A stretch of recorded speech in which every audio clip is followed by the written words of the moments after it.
করছেন কিছু হন্তালে হয় না দুধ করে না হন্তালে হয় না কিছু ওই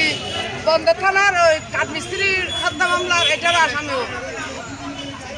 নাহলে 2 ডজন মামলার আসামি এখনো ওকে থানায় কিভাবে জামাইয়া ধরে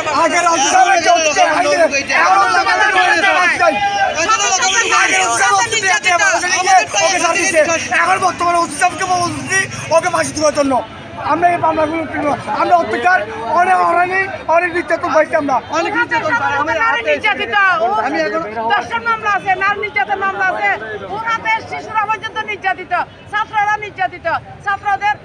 ছাত্রছাত্রীদের কলেজ জীবন ধ্বংস করে ফেলছে ছাত্রদেরকে মিথ্যা মামলা দিয়ে কেউ প্রতিবাদ করলে ওরা নাইয়ের কেউ প্রতিবাদ করলে ছাত্রদেরকে মিথ্যা মামলা দিয়ে হয়রানি করছে পরিবার ধ্বংস করে ফেলছে আমার একটা মেয়ে এখনো কলেজে যেতে পায়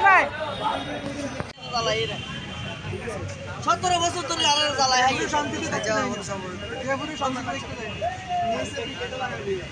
সালামালাইকুম সাংবাদিক ভাইয়েরা, আমরা এখন অত্যন্ত খুশি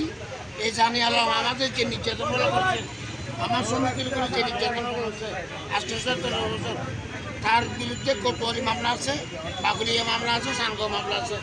বৈষম্য 17 মার্চ মামলাও আছে এবং আমি সভাপতি আমার মামলা দিয়েছি কোথায় হাটাদারি আবার সদরঘাটে মামলা করছে। এখন আমরা চাই প্রশাসনের মাধ্যমে তার সর্বোচ্চ শাস্তি